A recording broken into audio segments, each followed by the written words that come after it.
Bom, gente, 2023 para nós é o ano da família brasileira.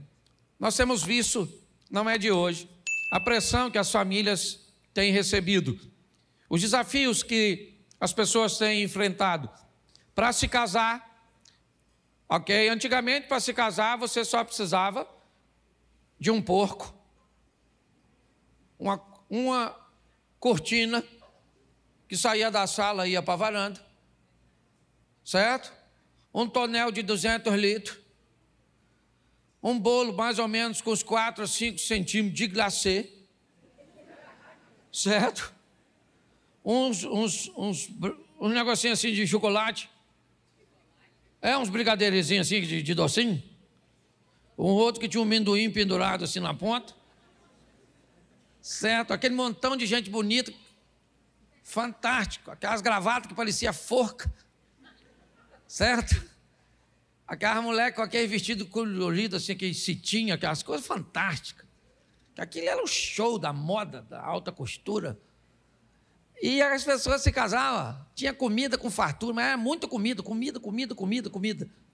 Morriam uns 10 frangos. O porco, não é? Era um negócio extraordinário, sim ou não? Era, aí mudou. Hoje você vai, o casamento é uma beleza. Pensa, tem flor. Nós não comemos flor, mas tem. Ou não é? Tem tanta coisa bonita, mas pensa num troço bonito, só não tem comida. Tá? E o mais engraçado de tudo, o negócio durava pra caramba. A pessoa fazia 20, 30 anos de casado, certo? E era problemático do mesmo jeito. Casamento é casamento. Mas, pensa. Na nossa época, casamento não tinha rota de fuga, não tinha saída de emergência. Casou, e agora? A morte. Entre a morte e a esposa, fica com a esposa, certo? Entre a morte e o marido, certo? Nem sei o que a senhora gostaria mais. Tá certo? E aí veio outro problema, filho. Naquela época, criar filho era um negócio fácil. O que o menino precisava? Um chinelo havaiana. Não é verdade? Umas 2 bermudas, comida, não é? Uma cama para dormir e uma proteção contra o saci, cuca, mula sem cabeça, o velho do saco e a loura do godão. Certo? Problema sério que um filho tinha tétano. O perigo cortou o pé no caco de vidro. Rasgou a cabeça no arame farpado. Entendeu? Síndrome do pânico. A gente tinha de vaca que corria atrás de nós. Ok? O galo para nos dar umas esporadas. Ganso, que pegava os meninos pelados.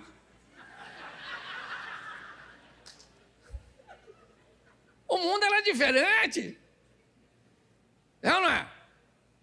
Além da polícia para botar ordem, você tinha professora, vizinho, que tomava conta de você, que falava, vou falar para o seu pai o que você está fazendo, e você quase morria. Não fala não, pelo amor de Deus, não fala não.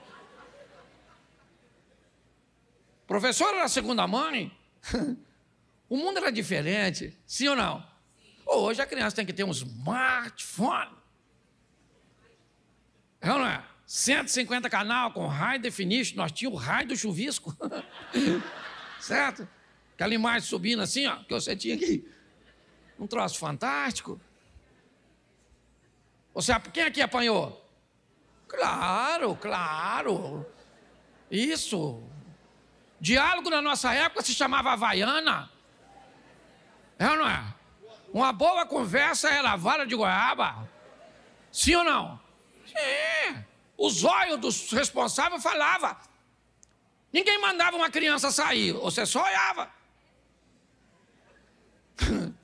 E parecia que saía um raio laser do olho do seu pai, que você, hoje uma criança desse tamanho tem um vocabulário que você não tinha com 25 anos de idade. As crianças são mais inteligentes, uma ova, nós também éramos, não podia falar nem ficar perto de adulto. Aí como é que vai falar? Hoje uma criança sabe tudo quanto é palavrão.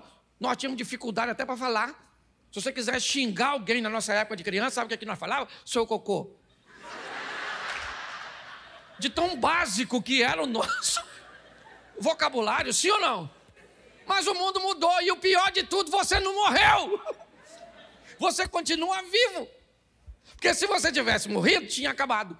Mas você não morreu, então você precisa se adaptar. Aprender a criar filho nesse ambiente. Onde defende que o filho não é responsabilidade do pai. Você não é dono do filho. Eu não sou dono até ela engravidar uma menina. Aí ele engravida, quem paga a pensão sou eu. E por que eu posso falar, não posso falar com ele, menino? Não pega. Eu vou segurar a cabrita para os outros mamar. O mundo anda muito esquisito. Pare e pense. E esse é o ambiente onde as nossas famílias estão inseridas. Onde os modelos familiares são dos mais diversos possíveis. Estruturas criadas apenas por um dos cônjuges. Pessoas sendo criadas por alguém que não é seu pai biológico, é seu avô, seu tio. Estruturas sendo estabelecidas por duas pessoas do mesmo sexo. Estrutura sendo estabelecida num ambiente onde o adultério é o que une 3 ou mais pessoas. Nós estamos inseridos neste ambiente. Goste você dele ou não, concorde você com ele ou não, ele é a realidade cuja qual nós temos muito mais do que sobreviver. É nos mantermos firmes e estruturados na palavra do eterno Deus. Amém? Então eu preciso, eu falei para vocês que eu ia me concentrar bastante em falar sobre essa estrutura. E hoje eu quero falar com vocês sobre um dos relacionamentos mais bem estruturados que a Bíblia nos narra. Uma das famílias mais coesas, mais estabelecidas. E eu quero ler para vocês um texto no Evangelho de João, no capítulo de número 2. Coloca para mim na tela e vamos ficar todos com essa tradução. E você aí pode marcar na sua Bíblia para ler depois. João capítulo 2, verso 1. E ao terceiro dia fizeram-se umas bodas em Caná da Galileia, e estava ali a mãe de Jesus. E foram também convidados Jesus e os seus discípulos para as bodas, para o casamento. E faltando o vinho, a mãe de Jesus lhe disse: não tem vinho. Disse-lhe Jesus: mulher, que tenho eu contigo? Ainda não é chegada a minha hora. Sua mãe disse aos empregados: fazei tudo quanto ele vos disser. Feche os seus olhos. Senhor nosso Deus e Pai, em nome de Jesus, eis aqui a tua palavra. Continua falando conosco e usa-me como um canal de bênção nesta hora. Continua falando conosco e que toda distração seja removida deste ambiente, em nome de Jesus. Você pode dizer amém? Amém. Bom, eu quero refletir com vocês sobre o casamento de José e Maria, a família cuja qual Deus escolheu para inserir seu filho. Dificilmente nós escolheríamos um casal, como José e Maria, uma moça prometida em casamento com um homem um pouco mais velho, o que não era de se estranhar, mas colocar o Filho de Deus para ser treinado, educado por uma menina tão jovem, talvez não fizesse muito sentido. Se você olhar direitinho, um pouco mais minuciosamente para a Bíblia, você vai observar que ninguém recebeu uma missão maior do que este casal. Quando você vai voltar um pouco na Bíblia, você vai ver Deus entregando o seu povo na mão de Moisés para conduzi-lo. Você anda mais um pouquinho, você vai ver Deus entregando, a Davi o seu reino. Você vai ver Deus entregando aos profetas a sua palavra. Mas quando Deus vai entregar seu filho, ele resolve entregar a uma família que está se estruturando, pelo menos como família, mas já está muito bem estruturada como pessoas. É isso que eu queria que você olhasse.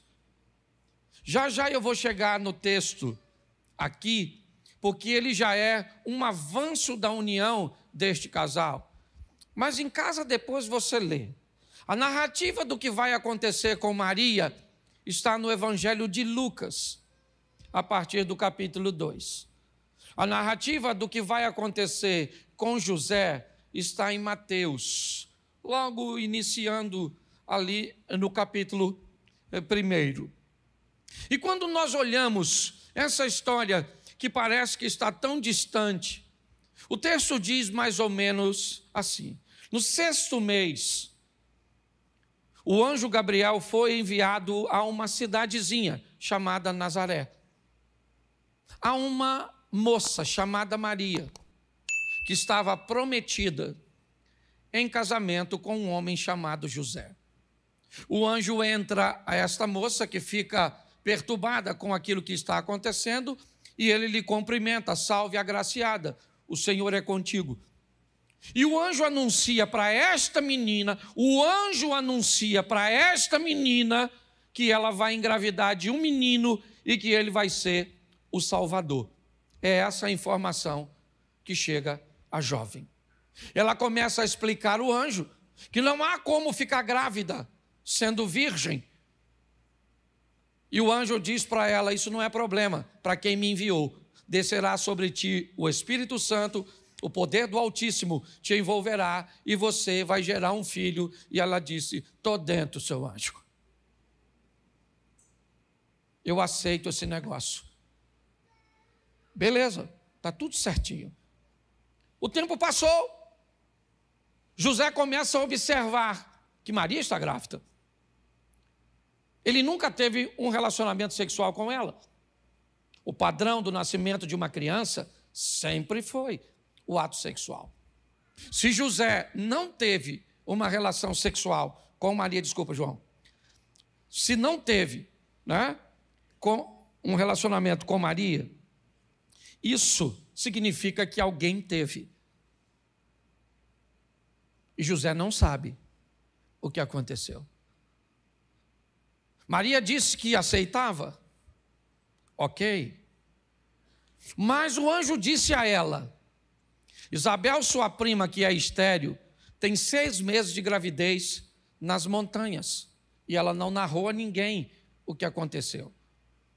Eu queria atentar para esse aspecto, porque o anjo começa a dizer algo sobrenatural para Maria. E ele dá uma informação confidencial a Maria.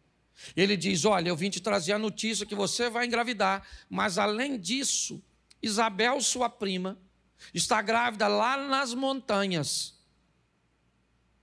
E quando o anjo vai embora, Maria arruma uma estrutura e faz uma viagem até as montanhas para visitar Isabel, apenas para observar se Isabel está grávida ou não. Preste atenção nisso aqui, família. Quem disse para ela que Isabel estava grávida foi um.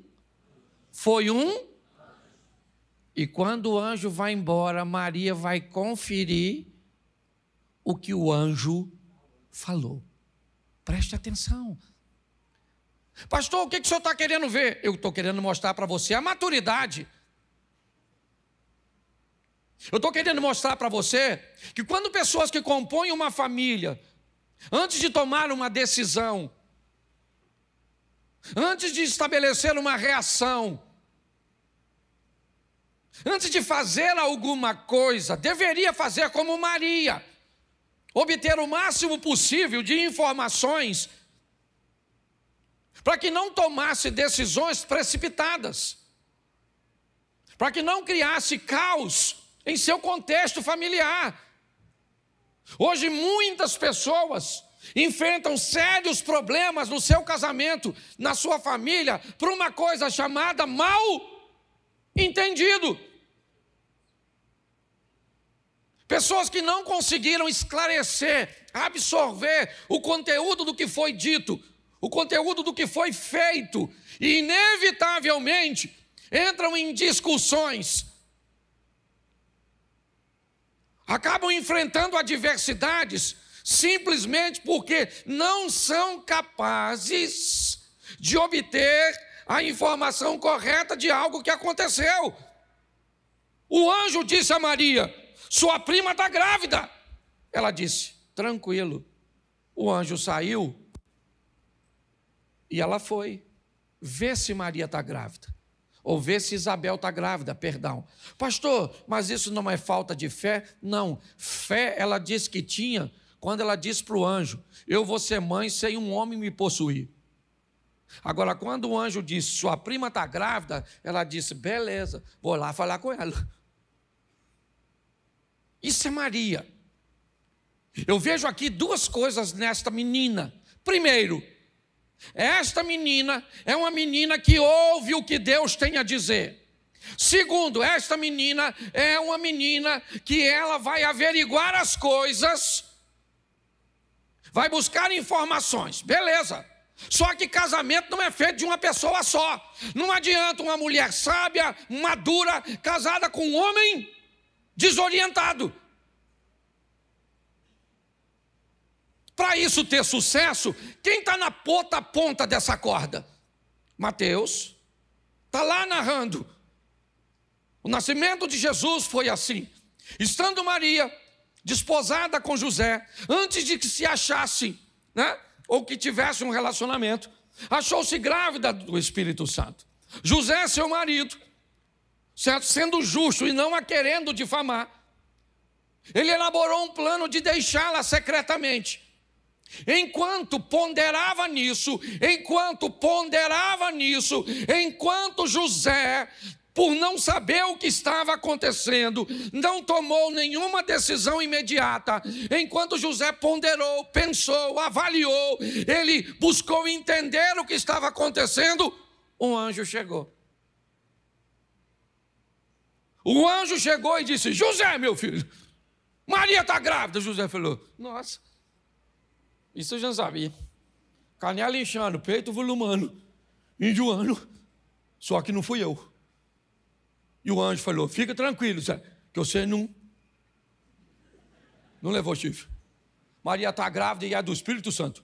E filho é igual árvore, nasceu no seu quintal, é seu. É mais ou menos assim, tradução Cláudio Duarte. Presta atenção, porque isso é fantástico. Pastor, o que você está dizendo? Eu estou dizendo que uma menina que ouve a voz de Deus está casada com um homem que o quê? Ouve a voz de Deus. Entendeu? Quando um casal... Presta atenção, gente, é um grande desafio. É porque a mulher do José queria ver se fosse a sua. Pensa você chegando em casa, você que é marido, sua mulher falasse: amor, senta aí. Estava aqui, querido. Chegou um anjo e falou: tu está grávida.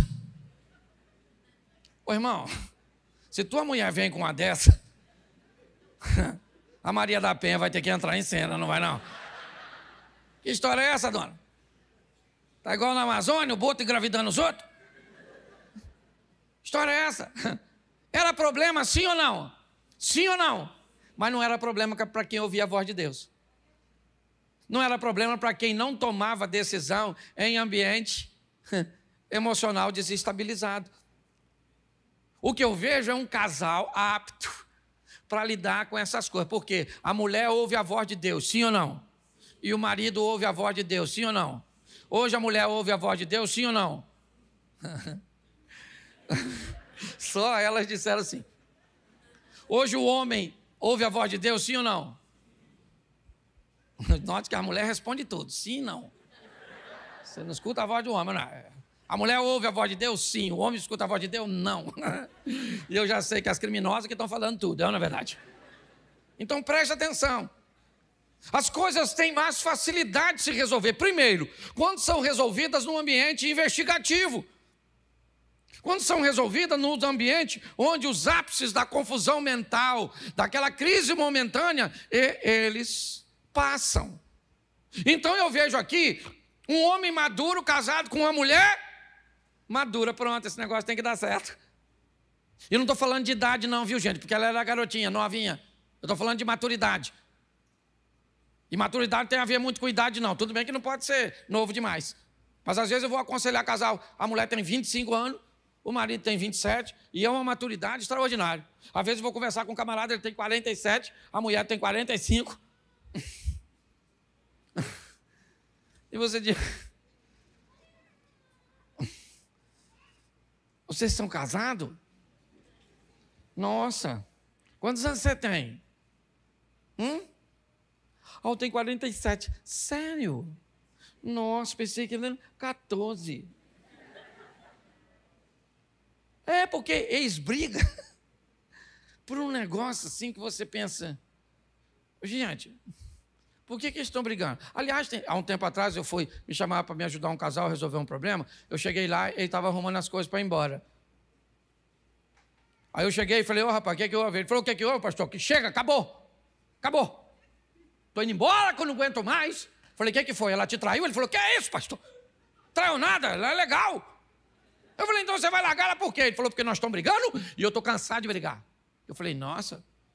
E hoje vocês brigaram por quê? Ele falou, por quê? Eu falei, por quê? Ele falou, por quê? Eu falei, por quê? Por que vocês estão brigando? Ele falou, por quê, pastor? Eu falei, por quê? A pergunta é minha, eu quero saber por que vocês estão brigando. Aí ele olhou para a mulher dele e sabe o que ele disse? Por que nós estamos brigando? Aí ela falou, nós estamos brigando, pastor? Porque ele falou um negócio aí assim, e falou umas coisas. Eu falei, eu quero saber o que ele falou. Ele falou um negócio aí, pastor. Não, eu quero saber o quê. Ele falou, não sei. Sabe o que ele falou comigo, pastor? Porque nós estamos brigando não é importante. O importante é que nós estamos brigando. Ou seja, eles não tinham nem mais motivo para brigar. Parece que já era vício. Por que nós brigamos? Porque nós brigamos. Instinto. Falei, isso aqui parece uma rinha. Você consegue entender? Está assim, a de gente. Nós estamos olhando aqui para um casal maduro, sim ou não? Sim ou não? Pois é, Maria engravidou, está lá, grava barrigudona. Aí o tal do César lá, depois você lê que eu não sou obrigado a ler tudo, um tal de um César, um louco lá, mandou preencher um censo. José tinha que ir para Belém. Sabe o que ele faz? Ele leva a Maria junto. Ô gente, você vai fazer uma viagem no lombo do animal, você vai levar uma mulher de 8 para 9 meses na viagem? Sim ou não? Sim ou não? Mas o Zé leva.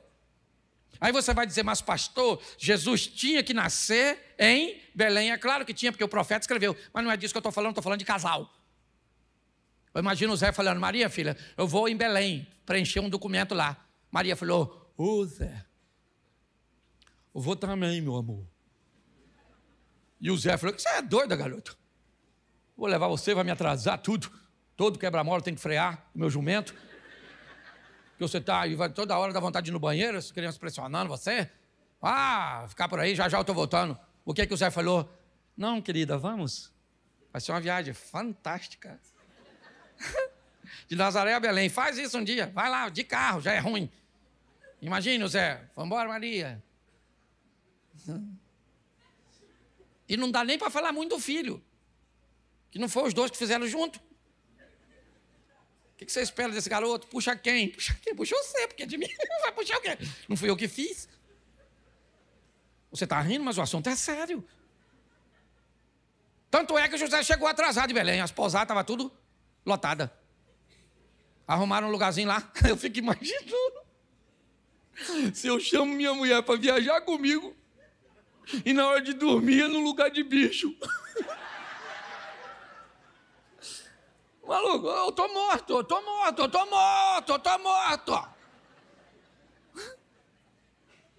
Você tá rindo? Nós vamos dormir onde, Zé? Qual suíte? A do jumento. Maria deve ter falado, você veio visitar algum parente, não é verdade? Daria confusão, sim ou não? Mas não deu para eles. Tinha estrutura? Não tinha. Tem gente que pensa que a estrutura que se segura relacionamento, não é. É propósito. É quando o coração dos dois está alinhado. É quando a mulher ouve a voz de Deus e o marido também. Eu imagino o José falando, Maria, minha filha, olha, o que deu para arrumar para nós? Isso é porque é o filho de Deus, hein? Imagina se foi do diabo. Pare e pense. Sim ou não? Sim ou não?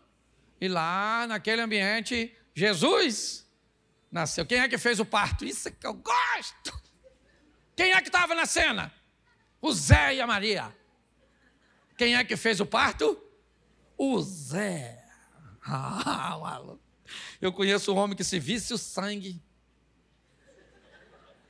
aí desmaiou, porque o homem é forte, Homem, é ou não é? Mulher, eu acho fantástico mulher.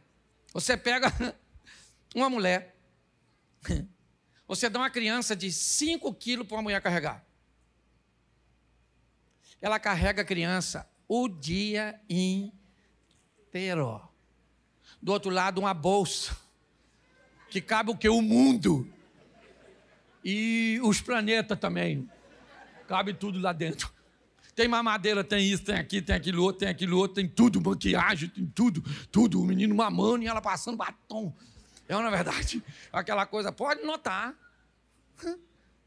Pega essa criança de 5 quilos e dá na mão do marido que faz academia.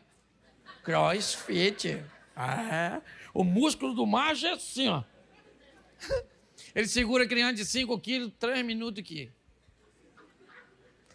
Aí bota mais 3 minutos aqui. Aí segura 3 minutos aqui. Aí enfia 3 minutos. Aí fala para a mulher, toma que ninguém aguenta esse bicho.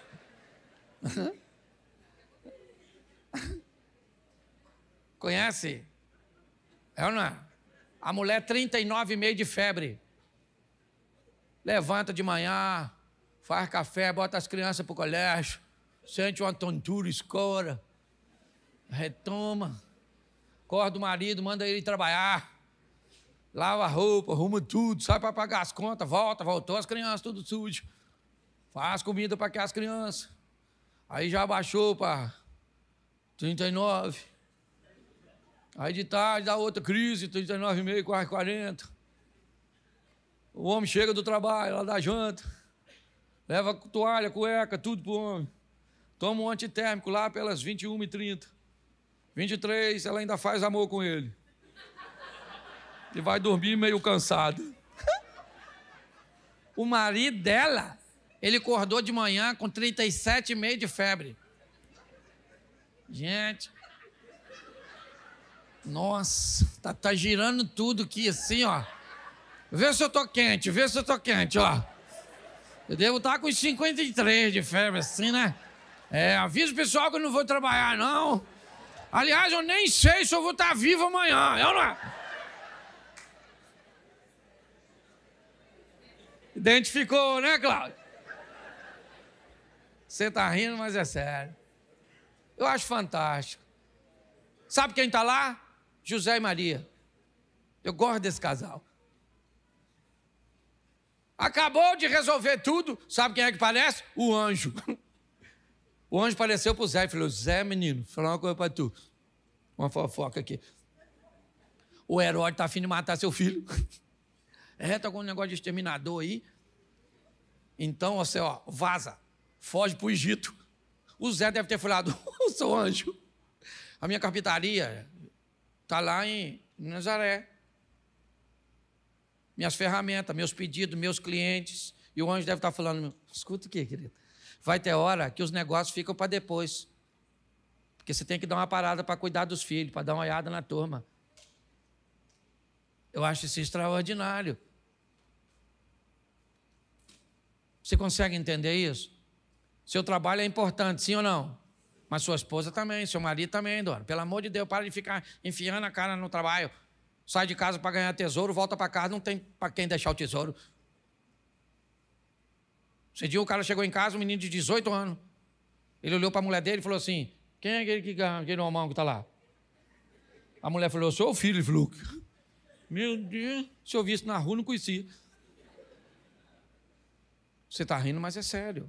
Passa tão rápido que a gente não vê. Eu gosto dessa estrutura, eles vão juntos, depois voltam, vão morar, 12 anos de idade, vão lá juntos resolver problema. Eu acho fantástico quando José e Maria esquecem Jesus na festa da Páscoa em Jerusalém. Eles não notam que Jesus ficou. Eles caminham um dia. No final do dia, eles se encontram. Sabe o que eles descobrem? Que Jesus não veio com eles. Sabe o que eles fazem? Voltam. Sabe o que nós faríamos? Botaria a culpa um no outro. Ô José, cadê Jesus? José falando: Maria, pelo amor de Deus, hein? Esse menino tem 12 anos de idade, tinha que estar contigo. E Maria falando: isso é culpa sua, da sua família. Esse menino cabeça de vento que puxou você. José falando: puxou mim nada, são seus parentes. Tudo. Não presta atenção em nada, ô menino lerdo. Porque tem gente que quando o problema aparece, ele não quer resolver, ele quer arrumar culpado. A culpa é você, foi você, foi você. Foi você, sua mãe, tudo, sua prole, tudo. Nem o diabo é que ele é melhor que você. Não é verdade? Porque eu estou cansado de ver isso, gente. O problema, vamos resolver o problema? Não, não vamos resolver o problema, vamos arrumar um culpado. Não, ele falou: cadê Jesus? Ô José, meu filho, cadê Jesus? Ele falou: não vi esse menino o dia todo. Maria falou: nem eu. E agora, meu filho, vamos agarrar na mão aqui, vamos voltar para Jerusalém. Fazer uma diligência e procurar o Zé, o Jesus.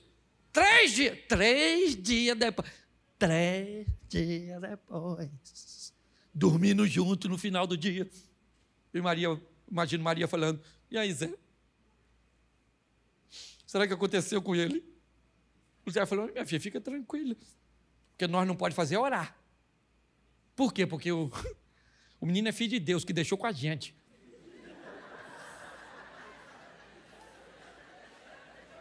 Como é que eu vou falar com o senhor? Pedir seu filho. Eu nem sei teologicamente. Eu nem sei, deixa quieto, que a minha cabeça dá um nó, Poliano, dá um nó. Imagine José: Senhor, meu Deus, cadê Jesus, o seu filho, que é o Senhor que sumiu? Melhor fumar alguma coisa aqui para essa cabeça funcione. Isso já virou loucura. Eu só quero que você entenda de uma forma divertida o que é que este casal conseguiu, entendeu? Resolver. Isso aqui é problema, sim ou não? E você enfrenta problema? Claro que não. Um homenzinho que só não quer tomar banho? Seu marido? É só um cheirinho ruim? Sua mulher que não quer fazer amor com você? É só uma vez por semana? E você já quer largar? Pensa um troço desse aqui. Perdeu Jesus. José segurou na mão. Maria, minha filha, vamos procurar esse menino. Esse menino se perdeu. E se Deus procurar a gente, como é que nós vamos falar que esse menino sumiu? 3 dias depois, achou Jesus. Eu imagino Maria pegando no chinelo. Ah, menino. Ou chorando, porque tem gente que quando resolve o problema, chora mais do que quando tinha. Maria falou: Jesus, meu filho. Aí Zé, onde ele está, olha. E o Zé falou: esse menino, vamos embora, Jesus, para casa. Jesus falou: vamos embora, estava aqui resolvendo as coisas do meu pai. O Zé deve ter falado: é o pai dele, que eu não sou nada nessa vida, não é verdade? Pois bem, foram embora, sim ou não? Mas o texto que está aí me emociona. Preste atenção no desenrolar. Sua mãe disse aos empregados: fazei tudo quanto ele vos... Vamos embora. Estavam ali postas 6 talhas de pedra para a purificação dos judeus, em cada uma cabia 2 ou 3 metretas. Disse-lhe Jesus: enchei d'água essas talhas. Encheram-nas até em cima. E disse-lhes: tirai agora e levai ao mestre Salas. E levaram. E logo o mestre-sala provou a água feita em vinho, não sabendo de onde viera, se bem que sabia os serventes ou os empregados que tinham tirado a água. Chamou o mestre-sala ao esposo e disse-lhe: todo homem põe primeiro o vinho bom, e quando já tem bebido bem, então o inferior. Mas tu guardaste até agora o bom, verso 11. Jesus principiou assim seus sinais em Caná da Galileia. Preste atenção. Maria e José treinam Jesus, mas treinam de uma forma extraordinária, como ser humano. O tempo passou e provavelmente alguém muito ligado a Maria se casa. O texto diz que Maria está presente, é o início do texto. E ao terceiro dia fizeram-se umas bodas em Caná da Galileia. Estava ali Maria, mãe de Jesus, e fora também convidado Jesus e os seus discípulos. O texto sugere que Maria não precisa de convite, o que indica que quem se casa é muito íntimo dela. Maria é uma das primeiras a notar que aquela família corre o risco de enfrentar uma grande vergonha, ou seja, ela tem acesso aos bastidores de onde os alimentos estão surgindo. Mas o mais incrível é que Maria não sabe que Jesus pode fazer milagre. O texto aí está: Jesus principiou assim os seus sinais em Caná da Galileia. Até o presente momento não há registro de que Jesus tinha feito nada de milagres, o que indica que Maria não sabia que Jesus podia fazer milagres, mas Maria sabia que treinou tão bem seu filho que ele seria capaz de resolver aquele problema. Não com milagres, não. Para ela, ele poderia ministrar uma palavra, ele poderia fazer alguma coisa, porque Maria entendeu, preste atenção, que ela criou alguém para resolver problemas, que seu filho era alguém bem treinado, bem habilitado. Eu queria que você refletisse um pouco sobre esses dois pontos hoje. Sobre a sua união com seu cônjuge, como ela precisa de cumplicidade, como precisamos estar alinhados com o mesmo propósito, como precisamos juntos ouvir a voz de Deus, talvez não simultaneamente. O anjo não veio falar com José e Maria no mesmo instante. Foram instantes diferentes, mas os dois foram capazes. Quando nós olhamos para o filho e como eles resolviam problemas, nós entendemos que eles enfrentaram coisas muito piores do que nós e não ouvimos a pauta divórcio na boca deles.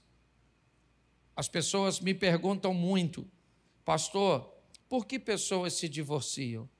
E eu digo, a pergunta está errada. A pergunta certa é: por que elas se casam? Todas as vezes que a força empregada para unir é mais forte do que aquela que está sendo, colocada para separar, o casal se mantém. Ele vai ter crise, vai ter problemas, vai enfrentar adversidades, mas a motivação da união, ela é muito forte. Não pensa você que os casais antigos não se separavam com tanta frequência porque as mulheres todas elas eram amélias? Não, havia todo um contexto diferente, é verdade, mas o motivo da união era muito mais sério. Na nossa época, os mais antigos sabem, nós somos treinados para sermos pessoas de bem. Nós somos treinados para respeitar a filha dos outros. Nós somos treinados para respeitar o pertence dos outros. Quem aqui quando chegava em casa, pelo menos 1, 2 vezes por semana, ou às vezes até todos os dias, sua mãe revistava sua mochila? Levante a mão, por gentileza. Fala para mim, se tivesse uma borracha que não fosse sua, o que sua mãe fazia no dia seguinte? Ela ia na escola? Se você dissesse que ganhou, ela queria saber de quem foi. Por que ganhou? Sim ou não? Pois é.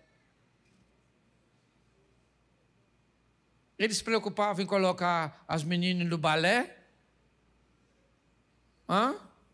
Os meninos no judô? No jiu-jitsu? Eles se preocupavam de botar você no inglês? Eles queriam saber que você era gente boa. Foi treinado para respeitar o... Você não teve quase nada, é ou não é? Mas você tinha caráter, princípios. E se não tivesse nele, tinha uma vara. E ela batia com força. Louvado, eu estou falando de violência doméstica, não, estou falando de correção. A Bíblia está escrita aqui, ó. Está lá, provérbio, a vara da disciplina tira a loucura do coração das crianças. O que a Bíblia está falando? Criança nasce doida, bate, que endireita. Estou falando de violência, não, estou falando de disciplina. Sim ou não? Apanhava, eu apanhava. E louvado seja Deus, porque merecia apanhar. Já tinha gente que já fazia bagunça para apanhar, porque já estava acostumado. Dia que não apanhasse. É ou não é? Se engravidasse a filha dos outros, fazia o quê? Casava com revólver? Vai casar. Vai casar, rapaz. A filha dos outros. Você respeita a filha dos outros. Mas, velho, já falei isso aqui. Até hoje a gente tem na ideia. Quem tem de 30 e poucos anos para cima, se você está numa condução, metrô, ônibus, ou numa recepção do local, se você está sentado, chegou um idoso, o que você faz? Você levanta. Oi, por gentileza. Uma grávida. Adolescente hoje? Se está no ônibus, chegou um idoso aí, dorme assim, ó. E dorme. Nós tinha piolho, cachumbo, sarampo. Às vezes dava tudo junto, Lia, assim, para complicar a vida de nós enfiava a mão na bosta, botava na boca. Comia fruta sem lavar, sim ou não? Claro que comia. Não tinha estrutura, a carne de porco era guardada onde? Naquelas latas de banha. Oh, meu Deus. Que nós pegava furtivamente, às escondidas, mas deixava buraco, sepultura. Comia aquilo branco, esbranquiçado. Lembra disso? Lembra? Nossa, dá até água na boca. Aquilo esbranquiçado assim, ó. Comia. Comia tudo. Dava dor de barriga, que é um negócio terrível. Sim ou não? Ô, gente, aquilo era a vida. Aquilo era um mal barato. Eu fico pensando, meu Deus do céu. Frieira, lembra, frieira? Quem aqui já teve um bicho de pé, aquele bichinho de pé assim? Ô, meu Deus, aquilo era bom demais, não era não? Meu Deus, nós íamos no galinheiro descalço, só para pegar um, não é verdade? Um bernezinho, aquele que dava assim, que você apertava e a cabecinha dele saía, você nem queria, aí você soltava para ele voltar de novo assim. Você ficava brincando, meu Deus, gente, eu vou chorar aqui de lembrar de tudo isso. É lógico que eu não tenho saudade de nada disso. Eu tenho saudade da época que tinha gente dentro das pessoas, ou tinham pessoas dentro de gente. Hoje está cheio de gente, sem pessoa. Eu acho que nós somos a última geração, os remanescentes, para deixar alguma coisa para essa geração. Se nós não deixar, não fica mais nada. Porque pensa numa turminha cabeça de vento. Não é todo mundo, não. Mas tem uma turminha que você pensa assim, ó. Está pensando em quem? Está pensando em nada. Está fazendo força para pensar e não pensa nada. Hoje você dá um grito com a criança, ela traumatiza. Menino! Tem que levar ele no cardiologista para que eu sopro no coração. Por quê? Porque gritou com ele levou susto.